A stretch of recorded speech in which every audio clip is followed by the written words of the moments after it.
and the soldier and poet. Yes, tell this to all the world.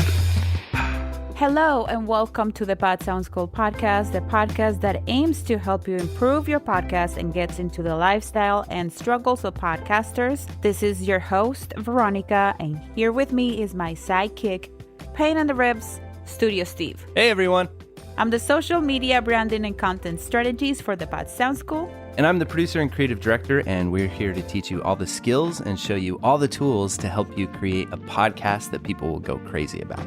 I hope you guys are ready for this episode. This episode is going to make you cringe. Yes, it'll make you cringe. It's going to make you laugh. It's going to make you sad a little bit. Might make you cry. It might make you cry a little. Yes. But we'll be sharing with you the 10 things podcast listeners find most annoying, and this is gold. Yeah, and this comes from a lot of Googling and a lot of interneting. We went to forums and blog articles all about this topic, what podcast listeners find annoying.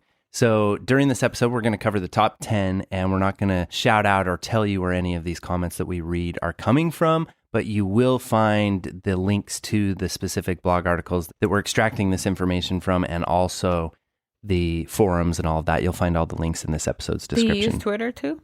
No, this is just some fun articles and really fun forum all on this topic as well too. Yeah, we're going to be reading to you the exact language. Don't think that this is coming from us. This is the exact language and the exact wording that people are using on these articles, their comments about podcasting. And some of them are anonymous, right?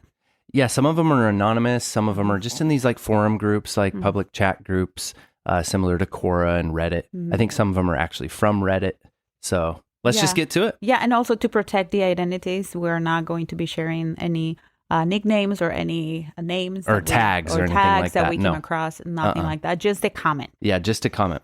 Okay. Number 1. Bad audio, not editing.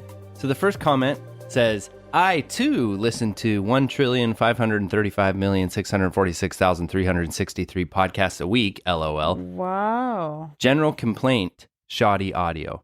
I'll move on quick if a show sounds like people are talking into a tin can. See? Yeah, I know. I am very impressed that you were able to read that number. Actually, I skipped a couple numbers at the end. It's more than a trillion. So, oh, wow. And this next comment is actually number 21 from a really fun article called The 31 Slightly Annoying Things from Podcasts. And you can check out that article, find the link in the description of this episode. And that is 21, hearing weird background noises because the host is clearly doing it from their kitchen. Yeah, this is so valuable because as a podcast listener, I don't particularly feel good with confrontation. So these are their real thoughts, what they really think. Yeah, because they're not talking to production. podcasters. This isn't their iTunes review. This is their iTunes review, or sometimes we just want to give the best reviews to our friends. Our friend just launched a podcast and we don't want to destroy his or her self-esteem. But this is the truth. Audio production is important. And I'm sorry, but if a podcast doesn't have a good audio production, I just don't I move in much. really quickly. And I can't get into it. And they say a lot, you hear a lot of really good podcast editors and audio people say that you shouldn't know that the editing is going on. Like you should be unaware of the editing. It's just clean, nice sounding voices, a little bit of compression, a little bit of noise reduction. Those kind of things really help out. Yeah, and these are things that are noticeable. Like these aren't experts talking about. No, and actually these two things. Using the audio production jargon. It's talking into a tin can. Yeah, and from their kitchen. From your kitchen. So you're talking about reverb there, which means you need to put some padding in your room. You have a lot of hard surfaces that are making reverb or echo happen in your room. Or the refrigerator is going. And that can also be the tin can thing, but the tin can thing is probably also has to do with phone or remote interviews or not using the best microphone or not using good microphone technique. All those things can cause that tin can sound. Yeah, so pay attention to your audio production and just have in mind that it's important. Yeah, and I'm glad we spent a little time on this one, but we'll cruise through the next 10 a little quicker. Yeah, so this is another comment. podcasters would say, we'll edit this all out, and then not editing any of it out. I enjoyed hearing this joke the first 100 times or so, but a few thousand times later, it's starting to feel like a bit of a cliche. Yeah. And then We'll edit this out, and then they keep it. Yeah, and then they keep it in there. Number 22 from that same article I mentioned, she says, and then promising to edit this bit out later, but never getting around to it. So a lot of people have that annoyance. Mm-hmm. And then number 2, there's this a big complaint that people have is not having good audio quality. Mm-hmm. And then there's a person who left a huge list of audio pet peeves. And I think a lot of this is valuable because, again, this isn't a podcaster. It's a podcast listener. This is what your listeners think about your show. Listen back to at least a couple minutes of the damn episodes to make sure the audio sounds good. Take some of those Patreon coins and buy a effing pop filter for the microphone. Ouch. I bleeped out the F word. Learn to mute yourself before sneezing and coughing. I also can't stand when a podcast has multiple hosts and one of them is murmuring into the mic like they're a late night DJ for a Quiet Storm radio channel, but the other host is effing screaming the whole time. That's you and me. That is you and me. And you're laughing. And their laughing distorts the microphone. Sounds like she's in a tin can, and I can't stand people with accents. Some of these comments are a bit too harsh. Yeah, some of these comments are a bit too harsh, but what it really does get around to is good audio quality. Make sure that you understand microphone technique. That And you're have getting, the listener in mind. Yeah, have the listener in mind. Get good levels into your microphone. Use a good preamp. Use an audio interface. Also put some affordable padding on your walls and check that you're getting a good level into your computer or even into your phone. Sometimes we speak so close to the microphones in our phones that we distort them. And this one is important, and I have a question for you. This is number 23, assuming of the same article. Of the same article, yep. It says sound quality on phone calls being so awful, you wonder why they're even included. Yeah. So how can you address that? How can you make that better? Yeah, and I talked about that earlier in this section too, and that's remote audio recordings are the bane of all of our existence, I think, as especially interview podcasts. The first thing to do is to choose a good remote recording solution. You have to have one of those. And the two of those would be riverside.fm or squadcast.fm. We'll leave the links to those in this episode's description. They're just, if you haven't heard of them before, recording solutions that prioritize really high audio quality from your guest and from you at the same time. So you can use them in your podcast.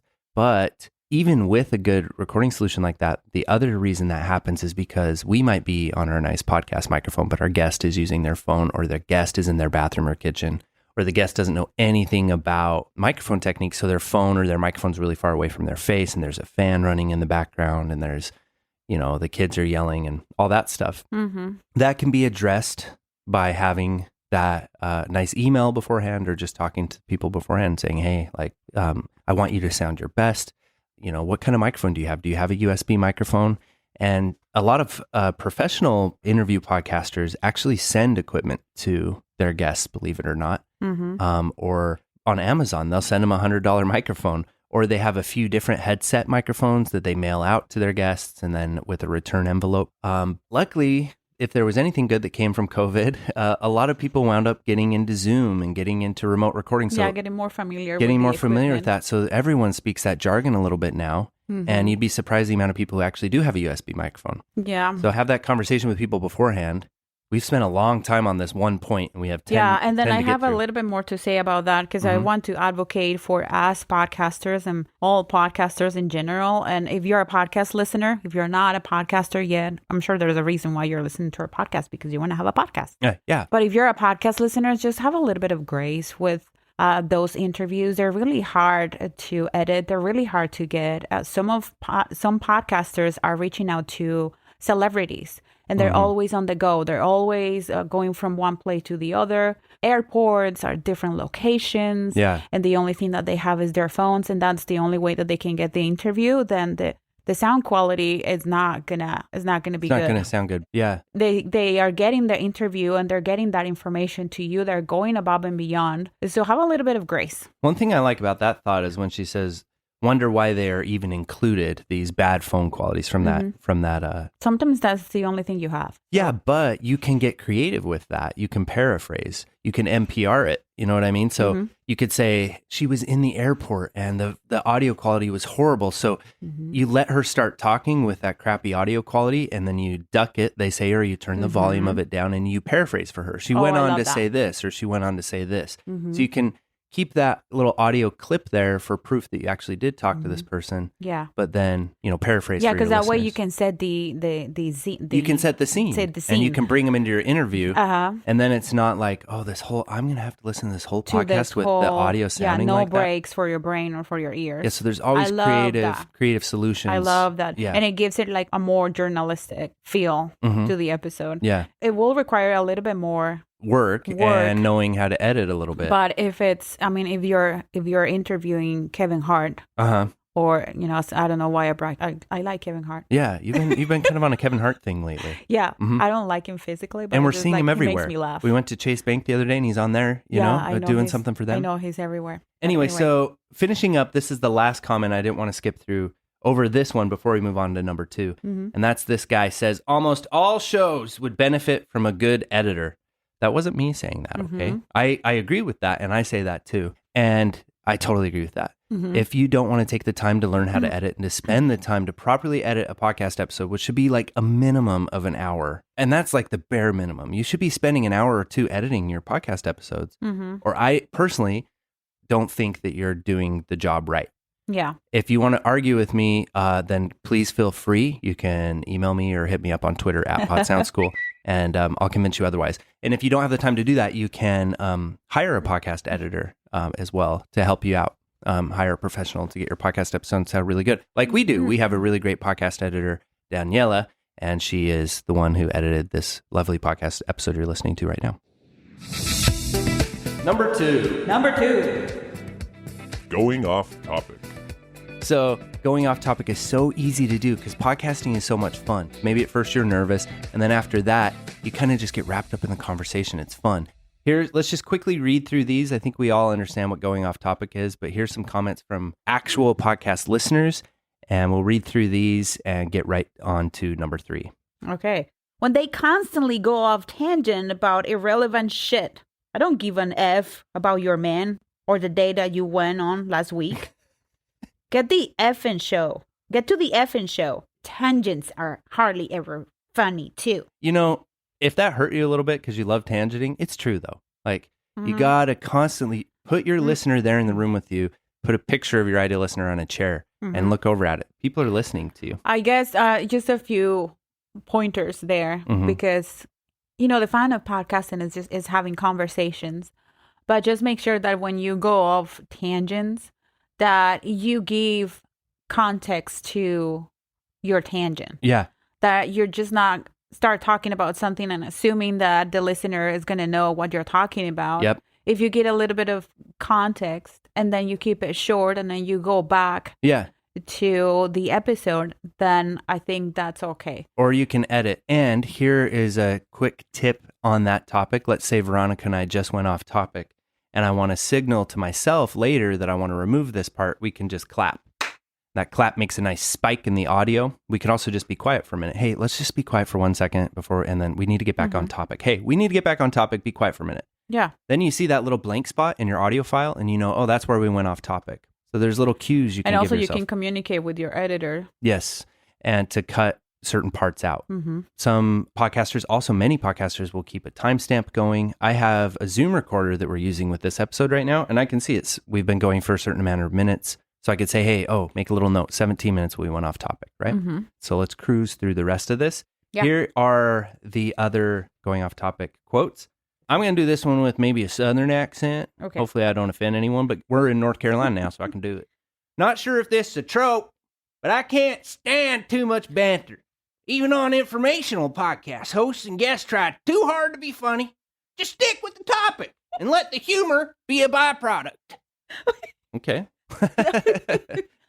That was excellent. Okay. Also, the episode will be 25 minutes of them rambling over each other and 5 minutes over the actual topic of the podcast. That's so true. And on this, I want to talk about my own annoyance. And I know this is an annoyance of yours too, Veronica, because we review a lot of podcasts together. Yeah.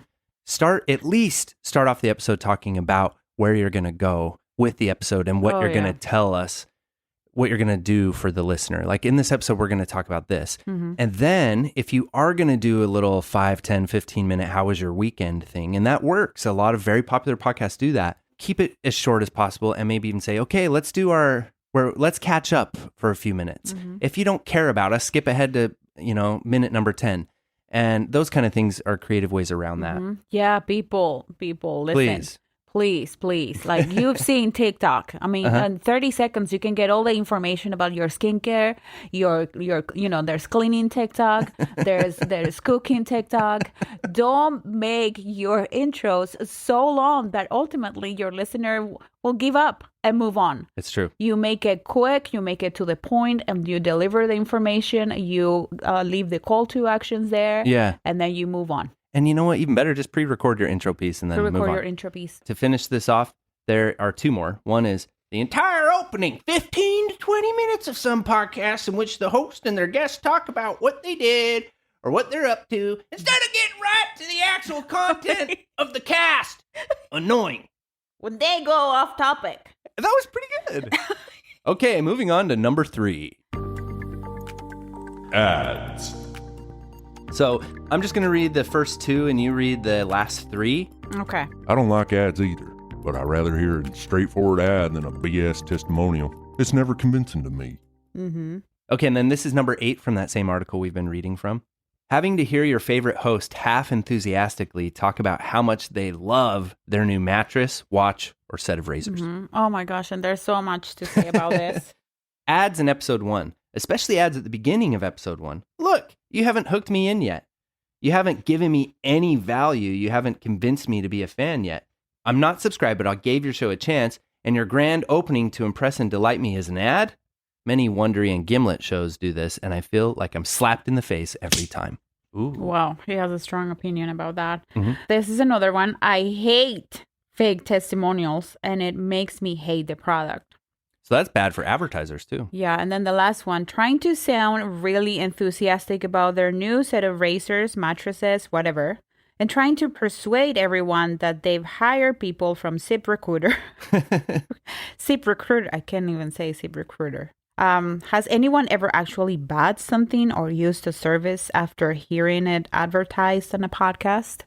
I don't agree with some of the comments here. Yeah, I also don't agree with a lot of the comments here. But I think it does give us some insights about some creative solutions that could make our listeners feel like we know them. I would say number 1, just advertise products that you just have some integrity when it comes to advertising and sponsorships in your podcast. It's your podcast. You're the executive producer. You can do whatever you want. You can only affiliate with companies that you agree with, that you know that your audience is going to like, that you have used the products, that maybe they have shipped the products to you, which, by the way, don't pay for them. They should be shipping those to you for free. And after trying them, if they're a good product, then go ahead, and that will come across more like real and genuine and not forced. And not forced like, and not fake. I want to make money. Yeah. And I would say some of the best examples of podcasts who do this and make their listeners love it and convert sales for their advertisers are the ones who like have fun with it. Maybe make a skit with it, get creative with it, and just find ways that you can make your ads fun for your listener, because the funner they are, the more you're going to convert sales. The more they're going to click on the link that the company gave you, your affiliate link that has your, / my podcast name, right? Yeah. So, yeah, but with that, we need to support ourselves. And ads are a thing that are coming more and more. Yeah. The days of podcasts being ad-free, I think, are soon going to be behind us because we're going to either have to pay for a subscription to get our podcast ad-free, or we're just going to hear ads on them like we see ads on YouTube videos. That's just coming because of the way the industry is changing. Yeah, and if somebody wants to listen to your podcast ad-free, then there should be an option. There should be an option to do that. You should be providing that option. And you can provide that option. You could provide that option. But right now, they're not hearing ads if your podcast is just new because you're not reading any host-read ads, or maybe you are set up with a podcast host that allows you to play ads. And I'm sure for many of you, listening, there are a ton of questions about this. So don't get overwhelmed. We'll do an episode about Yeah. this. And again, if you do have questions about advertising, you can hit us up on Twitter and stuff. Yeah. But My let's- last comment is don't clutter your episodes with a bunch of advertisement. Be very selective Yeah. and particular. And that brings us to Number 4. Pushing Patreon and rating 5-star reviews. this kind of comes from the same where you realize that, and anytime you do these surveys of either podcast listeners or even audience members on YouTube or even people on social media, people want their content and they want it free, you know, and that's just getting us into that psyche of people. And that's just how people are. It's kind of unfortunate for us as content creators, but they just want their shit for free, you know? That's kind of what all these are. I'll read the first two and you could read the second two. Spending 6 minutes at the start of each episode, giving an Oscar acceptance speech where they thank people for listening, thank people for subscribing to their Patreon, read out a list of their Patreon users' names. Why? Remind everyone of the social media handles, etc. Shut up and start the damn episode. Oh, That's harsh, isn't it? it is. It is harsh. But I can understand it. I can relate Yeah, to I it. can understand, like, as a podcast listener, and maybe if you're new to the podcast, then you just can't understand, like, why they're doing that. So that's why creating your podcast episodes, having in mind the new listeners, it's a good idea. Yeah, and If actually, you want to give shout outs, if you want to do all that stuff and read reviews, I think you should keep it to the minimum and maybe use another platform for that. yes, I You think can use your social media, you can use Instagram, you can create a Facebook group and shout out people there. I love what you just brought up, and this is so cool. And I hope that you guys are still listening and taking this in because there's a lot of good tips in this episode. But a lot of us are trying to get people from social media over to our podcast. That's like our main focus. But you should also think of trying to get people from your podcast over to your social media too. So you can use your podcast to grow your Instagram. Yeah. And running a campaign where only on your Instagram or only on your Twitter is where you shout out your patrons and share some information about them. I like that a lot. Yeah, you can say that in the episode. You can be like, I shout people out for my audience every Tuesday on my Instagram stories. Make sure that you watch my Instagram stories, and then you get a lot of traffic from your podcast To your to your Instagram. Instagram stories, and you get to on your Instagram stories, and you say, so and so. This is the review you left us. Thank you so much. And that's actually going to be more beneficial to getting those people on Instagram to come back over to your podcast because they see this story and you're reading reviews from people and you're talking about patrons. And they're like, oh, if they have patrons, if they're getting these reviews, I've been seeing them on social media for a while. I think I'm going to go check out their podcast. Right? Yeah, the other thing you can do is a little disclaimer before you start doing that. And if you're a new listener, and then we do shout outs and we do a little bit of community engagement the first 2 minutes of the episode. You are welcome to skip this and get to the episode. So a little disclaimer. Disclaimers so are people always are good, not too. get caught by surprise. We're talking about disclaimers. We're talking about headers. We call it a header when we're doing this. I say, you want to do the header, Veronica? And we usually do a weird voice. It's kind of become a custom in our podcast. But I think you can do something similar in almost every podcast. Like something at the beginning of a segment, but also just Disclaimer. and you can have fun with effects that way. I love to throw a little reverb or delay into my podcast mixes. So anyway, Okay, the next one. Sorry to bring it up again, but the reading out all of the patron donors' names at the start of each episode is so bizarre to me. And then the other comment, Patreons, period. Some podcasts really get greedy with that shit, and I can't stand it. and I can't stand it. Okay, it hurts. It does. It hurts. It hurts because what do people think that we are not entitled to make money with our creation, like that our time is free? Or I know what? it hurts, but yes, that's exactly what they think. They think the same thing on YouTube.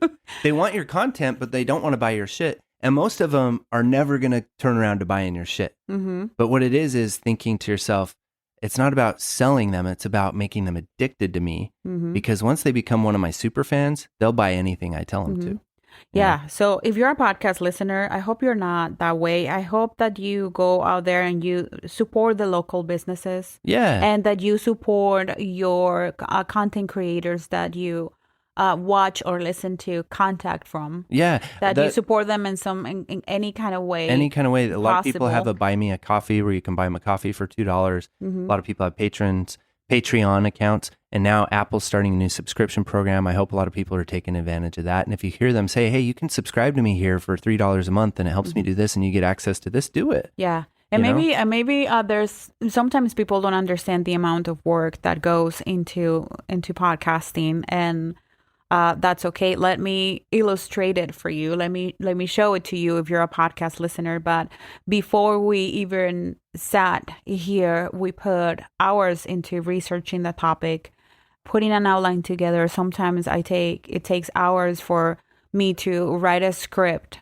for either our videos or our podcast episodes. Then we sit down here and we record for an hour or so, and then we send this to our editor who spends hours editing this episode. And then after that, we post it so you guys can enjoy it. Mm-hmm. And then we have to do promotion because we want to grow our audience and bring more listeners. So it's a lot of work that goes into podcasting. Yeah. And I think seeking to be compensated, Yeah. it's a valuable thing to do. Very It's- valuable, but it's also really cool when you're seeking to be compensated to check out how people feel about it, right? And to look at these forums and stuff. So we did that for you because people are reluctant. There's also, you'll hear a lot of people say maybe don't use the word subscribe, and I think Apple's changing that to follow now because people associate that word with giving you money. People have been burned before. And we are all so over advertised to, we just don't like it. I want to follow you just because I like you. And once I know you're trying to make money from me, it kind of makes me not like you as much. I don't get it. You don't get that? No. Well, I don't get it either. But I am like that. It sucks because as a content creator, I shouldn't be like that. It's kind of immoral of me to be like that. But I just am. I don't want to buy people's stuff, But like I said, unless I'm a super fan, then it's a totally different psychology, and I'll buy everything they tell me to. Right? Everything they buy, they talk about a mattress. It's in my room because I'm a super fan. So it's about how can you do that for your listeners? How can you make your listeners? And that's to really just build yourself up to be confident. And that brings us perfectly to the next one, which is number 5. Self-deprecating comments. This is a pet peeve of mine too. Yeah. So there's just 2 here we can read. You can read the first one if you want. Give a clear, straightforward, and honest description, but don't ever belittle your show. You want to build a loyal following and not turn people off. Let them know what you can offer in exchange for their time and make sure you'll deliver. Before long, they'll keep coming back for more. Yeah. This sounded like a podcast coach. It does sound like a podcast coach. I think it may have come from a Reddit article or something from one of our peers probably, because it sounds good, doesn't it? Oh, examples of this is we don't edit our show. We're just average guys talking about average topics, or our podcast sucks. So, or we're just podcasting for our mom and our dog, or nobody listens to our show anyway. Yeah. Those kind of things. It's like there was this other article that you can find in the description. These articles are really quick reads, by the way, where they compare this to a restaurant. If you go to a restaurant and on the menu it said, our food sucks, Yeah. It's all about really that- believing in yourself, having confidence and knowing that you're serving a good purpose and that you're a badass, that you're doing your podcast and that you're still doing the damn thing, Yeah, like we've been analyzing this kind of behavior among podcasters because we've seen it over and over, like I'm just not gonna edit. Oh, my podcast sucks. Oh, like really, people get paid for podcasting. Like, oh, really? Like you have that amount of downloads? I only have 100, or that kind of like it's not believing in yourself. And I think behind that we came to the conclusion that there's a lot of fear. There's a lot of fear. And there's a lot of not fear at insecurities. failing, is like fear of what's coming after success. Yeah, almost It's even the more fear of rising into more a different world. rising and what the responsibility that comes from that. Because if all of this, and if you put all out, if you put all your effort, if you invest money, If you wear your educate heart on your yourself, sleeve. if you like work so hard, and then your audience doubles or triples, or all of a sudden you have thousands of listeners, then that's a big commitment. Then what's next? And then you can't then quit. what's next? Then Yeah. you can quit. Then you have to stop playing it low and step into your greatness. Yeah, Right. and really- that's the fear that we all have. It is. That's It's a fear not- that everybody It's not has, I fear think. that we're going to fail, because I don't think it's failure. It's like what comes after I achieve success. Yeah, that's really great. So don't be afraid. Yeah. Don't be afraid. It's great. Yeah. It's great. It's great. And step into your It's going to greatness. feel amazing. Step into your greatness too. And And you don't have to do it all alone. Like Steven said, you can hire a editor. You can hire a social media manager. person. You can hire a virtual assistant. And then you can sort of build a brand and build a company out of your podcast eventually. Just start taking yourself really seriously. And start investing. And start investing time and money and energy and start believing in yourself. Yeah, no more self-deprecating comments. Say, I'm the greatest podcaster ever, and this is the greatest show that you've ever listened to. Yes, say it. Because that's the kind of show I do. Yeah. And that's the kind of show I produce. And that's the kind of show that people listen to. Number 6, inside jokes. Talking about things that listeners can't see. Ooh, this is a big one. Yeah, so that's we lumped those together. Oh, okay. So I'm going to read the first one. I don't like inside jokes and the weird tangents that the hosts go on that aren't really related to the topic. And then number 9 from that great article, and endure their in-jokes with a guest or friend they've got on the show. And this is the next one. The idea that podcasters think that their inside jokes and production mishaps are as entertaining to their audiences as they are to them. I always believe this to be part of the no need to edit lie that podcasters sell themselves onto, not to be bothered putting forth the effort. Ooh, what I was just saying. Yeah. So the inside jokes, people. Yeah. Inside jokes, that goes along with tangents. And also, you don't hold something up to your host and start talking about an object that people can't see. No, be as descriptive as possible. Remember, like sometimes we get caught up in we're just going to have a conversation here and we just forget that this is for the public. Yeah, and that people are listening. And people are listening. Remember, make sure that you give context so they can enjoy the joke with you or the story with you. Yeah, okay. Number 7, when hosts talk over each other. And the first comment, I'll read this one. The girls were speaking over each other and barely gave the others time to talk, and the subject changed every 2 seconds. Ooh. Listening to a podcast that involves a group of people talking and no one bothering to wait their turn to speak. Ooh. When the hosts keep talking over each other, there's no point in listening if they're just going to do that. There are some shows that's their shtick. That's what they do. But this is really, again, about, hey, is anybody listening to this? Do we think anybody's going to listen to this? And this gets into some problems that a lot of indie podcasters have too. That's why we did an episode called Host Co-Host Therapy earlier on. You can find that here where you're listening if you scroll back a bunch of episodes. And it's because, you got to be assertive. It's about communication. And sometimes it can be hard to keep control of your show when you have guests on. So I think that kind of speaks for itself. Try not to talk over each other. Try to be a good listener as much as you are a speaker.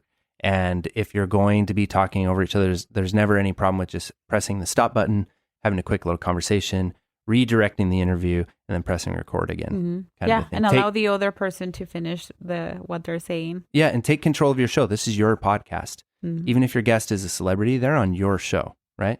And I struggle with that. I'm constantly cutting you off and not letting you finish. You are, and people don't like it. Because you start talking and you don't stop. I never stop. So I have to It's true. But our audience they don't get to see that because we edit that out. Yeah. So they just think you're mean. They don't like it. I like it when you interrupt me. If you never did, we'd be lost. Number 8. Sounding scripted. Reading straight from Wikipedia or Google. And let's just read one here.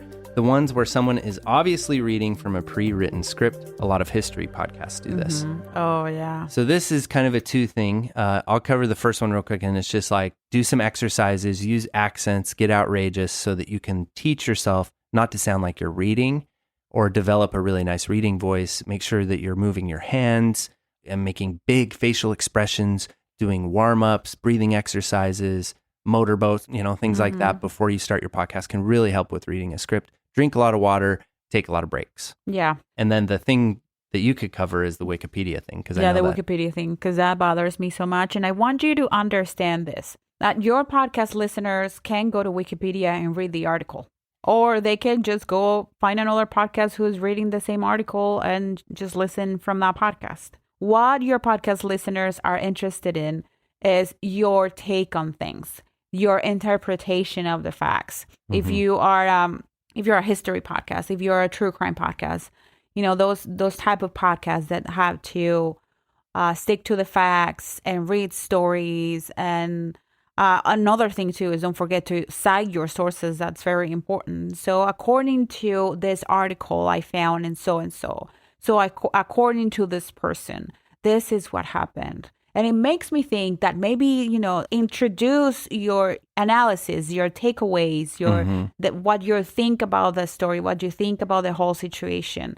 And that's what your listeners want to hear from you, just a different perspective and a takeaway from a story that maybe they have listened 100 times. Yeah. But or they themselves have read the article. I've read the article. Don't just read the whole article. Yeah, just don't read the whole article. And another thing is that don't go to Wikipedia and get that article and that's it.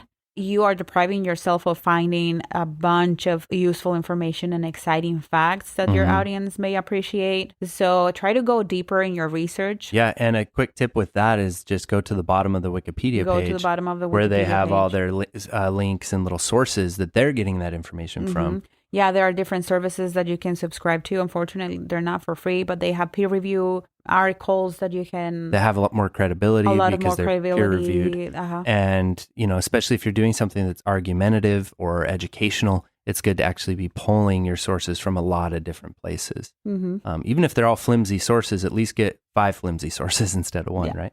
Okay. Number 9. Sneezing, coughing, eating, drinking, or mouse clicking. Or when your phone goes Burping. off. Or burping, Veronica. Okay, so number 9, I'll read this one. Okay. When they eat and drink in the mic. I can't believe they don't realize how rude and disgusting that is. Oh. The other one. Don't click the mouse when someone else is talking. Yep, all of that. Now, if I feel like I do a lot of those noises. Like I'm a heavy breather. Yeah. The other and one. I do The other one that can be bad is a lot of jewelry. And we could feel uncomfortable to ask them to take their jewelry off. And that's just a conversation you should have because, again, it's your podcast. Yeah, the clickety. And again, there's editing, but you can't edit out jewelry usually because it's underneath when they're talking. So if I have ever offended you with my mouse, your mouse clicking, with my mouse clicking, or even your mouth clicking, or my mouth clicking, or my heavy breathing, I apologize. And don't have, the other thing with this too is you don't need to have you don't need to have really grandiose standards that are going to cripple you from podcasting either, or keep you from putting out episodes. So if you have episodes that have mouth clicks and jewelry sounds and things like that, that's fine. We all have those. As you move forward, you're going to get better at catching those things, right? And finally, number 10. Too many opinions, not enough facts. Oof. Now, this one probably goes more to like educational podcasts or, more of informative podcasts or things like that. A lot of podcasts are just opinion-based podcasts. So it's clear someone has only read a headline, but still had the nerve to bring up the topic to bolster whatever story or argument they were making. Ooh. And the next one. I hate when people in this internet age get basic ass facts wrong or go on for minutes trying to remember someone's name or some event instead of looking that shit up and being done with it. Yeah, so if you're talking about facts, if you're talking about different things like that, it could upset people or annoy people. I don't think this is one to think too deeply into, but it's funny. Yeah, but I think it comes down to editing, right? You can say, "Oh, I forgot that name. I'm just gonna stop it right here and go get it," and then you do a quick search on your phone. You find the name and then you come back and keep recording. Yeah. And this is going to your editor, or if you're editing your podcast, then that way they don't need to know that you didn't remember the name. Yeah. Yeah. And I love what you said there, Veronica, about how you can basically press stop and then press record a bunch because that way you can, if you're giving it to an editor or even for yourself, you can actually just by pressing stop and record with a co-host and even with a guest, you can do that with Riverside and with Squadcast. Say, oh, I'm going to stop for a minute. We kind of went on a tangent there. I want to bring us back to where we should be and kind of interrupt the interview in that way. And these are all things that just kind of come with trial and error and doing it and making mistakes and finding ways to get more efficient with your we're all podcasting learning. workflow. I hope that you don't get discouraged and that you don't get sad with this episode. That wasn't our purpose. We just wanted to bring you an insight into your listeners' minds. And yeah, this was really an episode in the in the theme of market research. This is to try to get into the brains of the people who are listening to your podcast, because a lot of them are very voyeuristic and they won't actually come out and tell you to your face what they don't like about your show. So, if you can get a hold of your listeners, if you can find a way to pick their brain and get constructive criticism, then definitely go for that too. But that can be a hard thing to find. Yeah.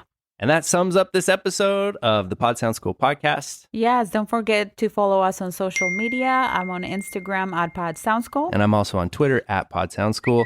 And we also have a YouTube channel where we post really fun videos every week that dive into all sorts of things with content creation and podcasting. It's a lot less talk shoppy like this one is. It's just sort of meant to be in almost like a podcast brainstorming session with Veronica and I and clients and students and things to share any of our tips and wisdom, just kind of chat with you guys, our podskis, about what we have going on here at the Pod Sound School and what we think could help you. So hopefully you found this enjoyable. And if you're thinking about starting your podcast and you're feeling a little bit lost, then we have 4 premium online courses that can help you to get unstuck.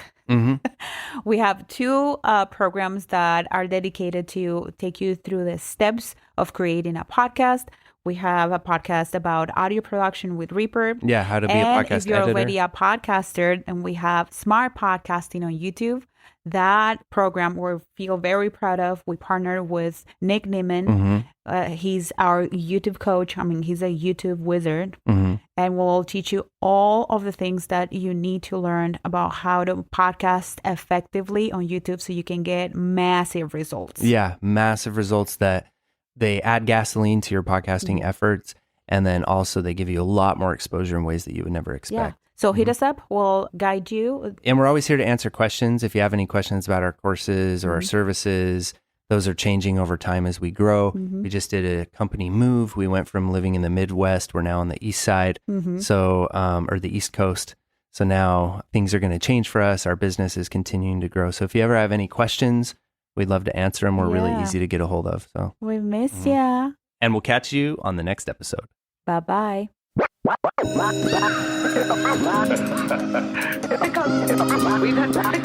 had enough of this nonsense. And there you have it, Podski. What did you think of this episode? Slide into our DMs and let us know. We make this show for you, and we'll love to learn your feedback. You can find us on Instagram and Twitter at Pod Sound School. Make sure you share a screenshot of this episode and tag us so we can give you some love on the Instas. Yeah, and if you're interested in our feedback, we do pod audits most Thursdays live in our Facebook community, Podcasting for Bosses. These are 30-minute coaching sessions where we dissect your podcast, your social media, and your content. You'll find the sign-up sheet inside the group, podsoundschool.com/community. And until next time, Happy casting, amigos!